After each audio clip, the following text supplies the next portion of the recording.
Hey guys, welcome back to the Rock and Roll Aristocracy.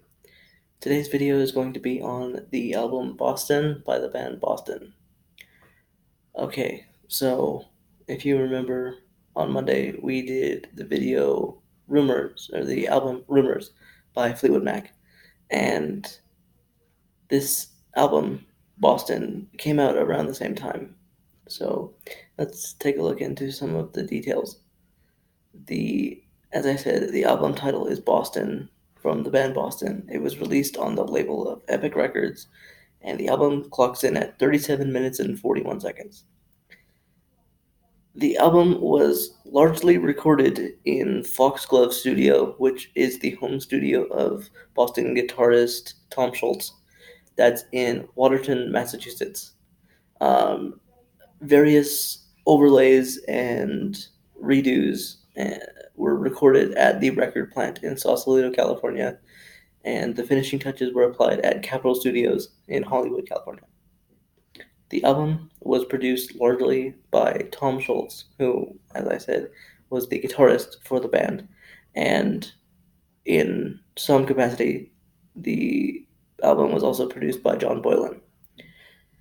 The album spawned 3 singles, all of which came out in the year or so after the album's release. The first single to be released chronologically was More Than a Feeling, which debuted on the 18th of September in 76. The second single, titled Foreplay/Long Time, was released the 7th of January 77. And the third and final single was Peace of Mind, which was released in April of 77. And I couldn't find the actual day it was released, so if anybody has any information on that, let me know down in the comments. This album, it reached number 3 on the US Billboard Top 200, and it also hit number 11 on the UK Albums Chart. The only top 5 single for the album was More Than a Feeling, which reached number 5. Foreplay/Long Time reached 22, and Peace of Mind reached number 38. In my opinion, the reason why these songs didn't chart any higher than they did was because of the album I featured on Monday, Rumors. It was released around the same time, so the singles would have been in the charts, and as you'll remember, most of those singles, of which I believe there were 5, most of those singles reached the top 15, and incidentally would have kept out these from those positions.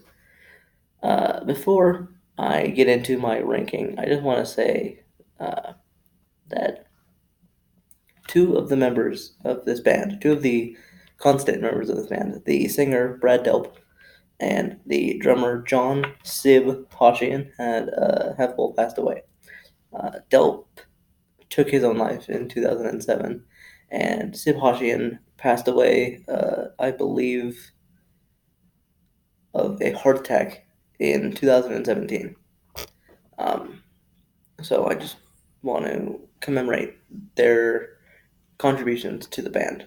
Without them, the band would not have been the same. Yes, it is fair to say that Tom Schultz did the majority of the recording for this album, but it wouldn't have had the same. It wouldn't have hit the same, in my opinion, without Brad Delp's voice and Sid Hashian's drumming. A few final notes before we get into the ranking. Tom Schultz recorded all of this music himself, minus the drum tracks and the vocals, in, I believe, 73 and 74, which was a couple of years before this album was actually put together. In fact, the band, when they were signed to create this album, Schultz hired John Boylan to run interference, I guess you could say, on the record company and convince them that, yes, we are doing this album the way you want to on the West Coast. When in reality, Schultz was back home in Massachusetts, just furiously working away at creating the master track, which I think is funny. It's like, yes, we're doing it exactly the way you want to, but not really. If the album had actually been created the way the record execs wanted it to have been created, I don't think it would have been as good. I, Tom Schultz just had, he knew what he wanted, and he went out and did it, and the album flourished because of it. Uh, a lot of the recording equipment and overlays that Schultz used on this album were actually created by him. He was an engineer. He went. He attended MIT. For those of you that don't know, um, yeah, pretty smart guy. Not just in music.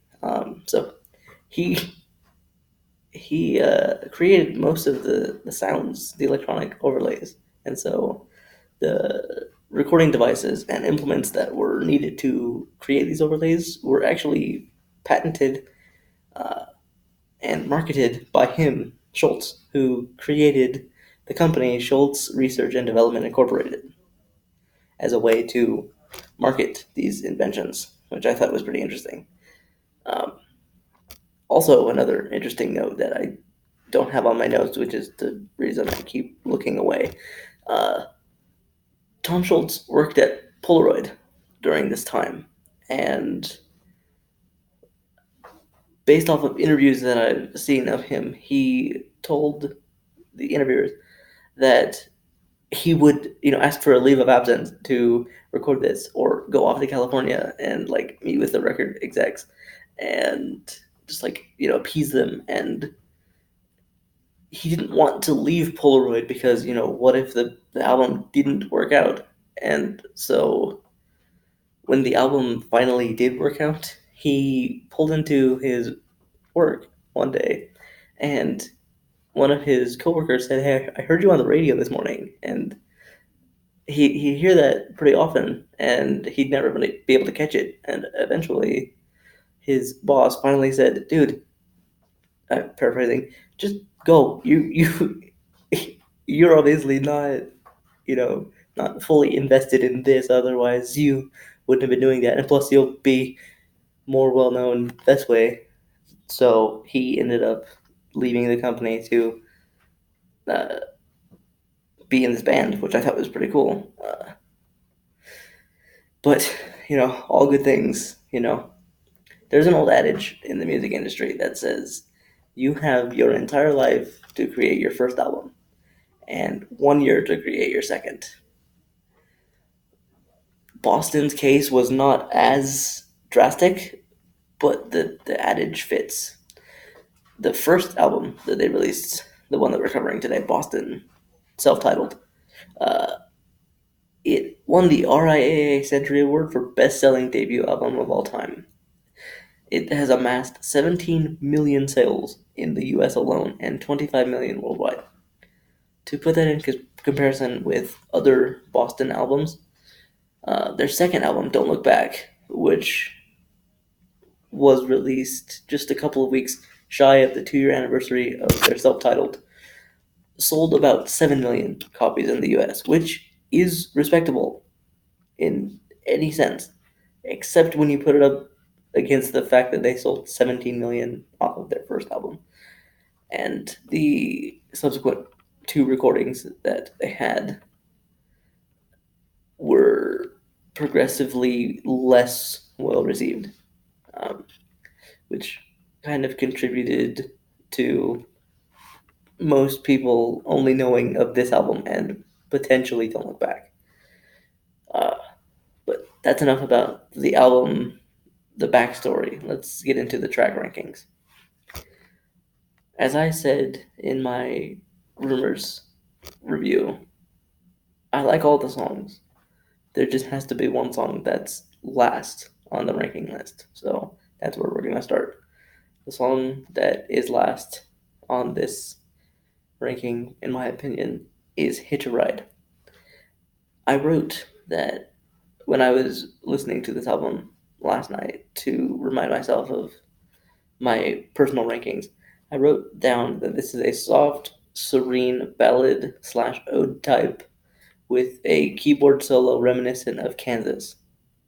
Uh, that's of course just my opinion, but I heard the keyboard bridge solo and it reminded me a little bit of the bridge in Carry On Wayward Son. So there's a fun fact about my brain. Uh, the chorus in its entirety is my favorite part of the song, and I think it's just because I like the way Brad Delp sings, but it's definitely my favorite part of the song. And the sad undertones that people pick up in the song about wanting to hitch a ride and heading to the other side, uh, in my opinion, those are a little bit overblown, especially in light of Brad Delp's suicide. Um, I mean, it's been only 12 years, but people even today will hear this song and inevitably think that that's the message of the song, and I don't agree. Um, but that's my opinion on Hitch a Ride. Number 7, I believe. Yes, number 7. A lot of you are not going to like this because it's a very popular song. It's one of their better known songs. Um, Actually, most of these songs on this album are better known songs for them. But the song number 7 on my list is More Than a Feeling. If anybody watching down in the comments can attest to, having been in Southern California in the early 2000s, especially in like Riverside or LA County, watching commercials for the Pachanga Resort and Casino. I remember the song being played on like all of those, or the majority of those commercials. And so my brain just connects this song with that commercial or those run of commercials. And so it kind of like it hits the same part of my brain that the song "Go Your Own Way" off of the Rumors album kind of hits. It's like, yes, it's a good song, it's a popular song, it's a fun song to listen to, but it's not my favorite. It's not. It doesn't hit any. It's not going to be any top 5 off of my own personal ranking of the band songs, and maybe that makes me a little bit hipster, just not liking things that other people like. But I can take that. I've said it in two consecutive videos now. A popular song I don't quite like. That's just me. Number 6, another popular song off of this album. This whole album's great. Just gotta remind you guys that I love this album. I mean, it's like with Rumors. These are my 2 favorite albums of all time. So I started with the best, in my opinion. So I like all these songs. I'm not saying anything against them, ranking them the way I do. Just remember that. But number 6, Smokin'. The song starts out like this lyrically. We're gonna play you a song, a little bit of rock and roll. That's the biggest understatement of this album. It's 4.5 minutes, and it invites you to clap your hands, move your feet, and after one listen, I guarantee you'll be doing that same thing every single listen afterwards. Yeah, and there's also a really awesome interplay between the keyboard and the lead guitar line, which I believe were both played by Tom Schultz on the original recording, not in live versions for obvious reasons. But throughout the song, it reaches a fever pitch where it's that chord for a keyboard, and then it goes into the breakdown of the keyboard solo. That's my favorite part of the song. This might be the first and only song from Boston that was sung by Brad Delp where his vocals are not my favorite part of the song. Number 5, we're going to get to a song that has a lot less notoriety than most of the songs on this album. Let Me Take You Home Tonight. Yeah, the title says it all. There's no explanation needed for what it's about. But uh, as I said, I was listening to this album last night, and my mind, I just kind of zoned out, trying to think, not even think of connections, but just try to make connections to other songs that I've heard and not judge them. Just like, oh yeah, that makes perfect sense. And so the first thing that my brain subconsciously thought of when listening to this song was it sounds in delivery similar to Bad Company's Feel Like Making Love, which I guess if you read the title of this song, it kind of has the same vibe, so it makes sense. I found that interesting, and I just wanted to share it. Like, I listen to a lot of this type of music, and so I find connections that might not even have been intentional. I I don't remember off the top of my head when Bad Company released the song, so it probably wasn't intentional. But if you guys would like, I could do a album review of that album. I believe it's Bad Company's self-titled. Pardon me. Just let me know in the comments. Uh, number four. Number four. Another song that doesn't get anywhere near the recognition that I think it should. I think every single song on this album has the right to be in like a top 500 greatest songs of all time list. This is, without question, the greatest debut album of all time. That's a personal statement. It's personally my favorite debut album. Second would be Guns N' Roses' Appetite for Destruction, which can be another album review if you guys would like that. Just let me know. Something About You. This song to me, it's the second best example of what Boston as a band was. The soaring vocals, the punctuated drumming, and the riffs from Tom Schultz. What more do you need? I mean, the only song that better exemplifies all of those things will be coming up shortly. And I'm sure you guys have heard this album will know what the song is. But I've got to say,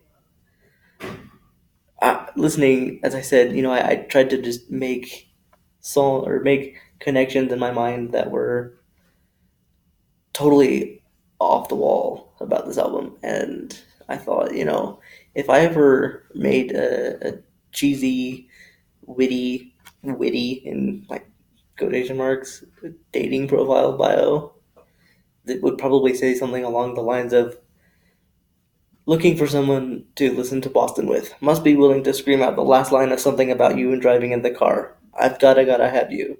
That his Brad Delp's delivery of that line is what makes this song a top song, not only in Boston's discography, but in rock history. Just that one line, so powerful.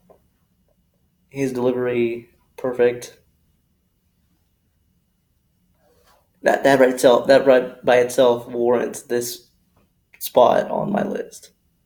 But we're getting into the top three, and if you've been paying attention, you probably have an idea of what the top three are, and you probably have an idea of what the order they are. But those of you who don't, we will go into it right now. Number three, peace of mind.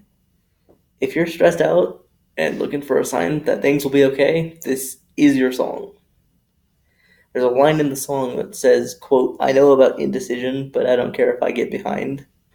That's a lesson that I think anyone should learn. I know I keep repeating the key characteristics of what like makes this album so great, but they're there all of the tracks, time and time again, from beginning to end, and they're there in different ways, which just makes this album so great. It's my favorite in terms of the guitar tones. It's my favorite guitar song for Boston. And there are, yes, in my opinion, there are better songs, especially the two that are coming up, but for the guitar and for the message, it's top. Number two, rock and roll band. I'm sure I'm not in the minority when I tell you that music that tells a story is much better than music that just is there for music's sake. And this song, even though it's a fictionalized story, it tells a story. It tells them the story, fictional as it may be, of the band or a band struggling through all of the seedy bars and cafes of the city before finally hitting their big break because of that one night where they were found by a man who, quote, smoked a big cigar and drove a Cadillac car. Let me just take an aside and say that line is awesome. The delivery of the line afterwards just blows this out of the water. It's the highest note I think Brad Delp has hit in his career. Uh, it's like it's one of those moments that you just rewind.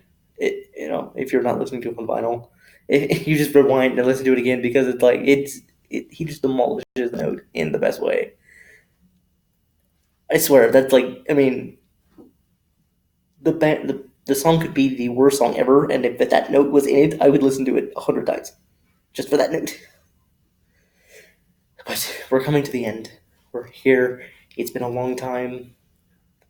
I messed that up. I could have said it's been such a long time. I now referenced it twice. You probably already knew it was going to be number one anyway. It's foreplay/long time. And let me tell you, if this is not your favorite song on the album, I don't think I can trust you. Okay, I'm kidding, but the point stands. This is a rocker. This is Boston. It's almost 8 minutes long, and it feels like two. I mean, it the build up. I mean, the lyrics don't even start until almost 3 minutes into the song, but the build up is so perfect. It's like you're on a roller coaster and you're being pulled up the lift hill for 2 minutes and 45 seconds. And when the drum kicks in, you're finally cresting the hill. And when that guitar tone finally hits, you're in full swing of the roller coaster. You're hanging on for the next 5 minutes. Enjoy the ride. It's the greatest song on the album. It's one of the greatest albums of all time. It's a shame that this song is not higher on certain experts' lists because this is such a great song. And it exemplifies the Boston sound better than any song that I've heard by them. And I have to say, just being honest, I like Don't Look Back, the full album. I like Third Stage, kind of. Third Stage kind of just gets overshadowed by Amanda, and it's a good song, but if I ever do that album, it will definitely be low on my list of the favorites because there are so many good songs from Boston in what, 3 albums. It's like less than 25 songs, I believe. There's a belief that Tom Schultz said that he thought Don't Look Back was too short. Yeah, I agree. It needed its version of Foreplay a long time. It needed that 8 minute rocker. But Boston's self-titled number one number one album by them. It's my second favorite album of all time. It could potentially be my favorite album of all time.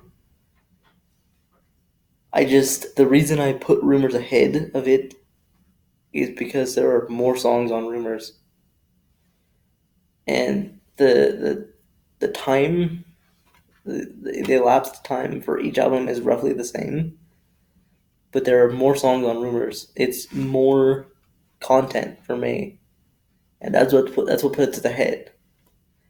But I mean,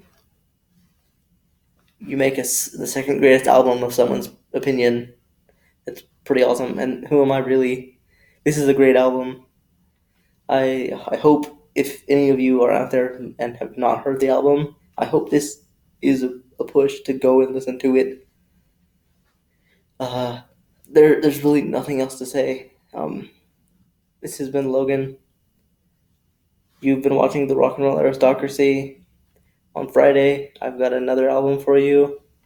And if anybody out in the comments expected these two albums to be top two, I guarantee you will not have expected number three. But we'll get to that when we get to it. I hope you guys have a great day, great night, whenever you're watching this. If anybody knows who We Will Reacts is, I'm not gonna steal his outro, but that's the outro. You guys go out and enjoy this album. Download it, listen to it on YouTube, whatever. Just enjoy it, and I'll be back on Friday. All right, you guys have a great night.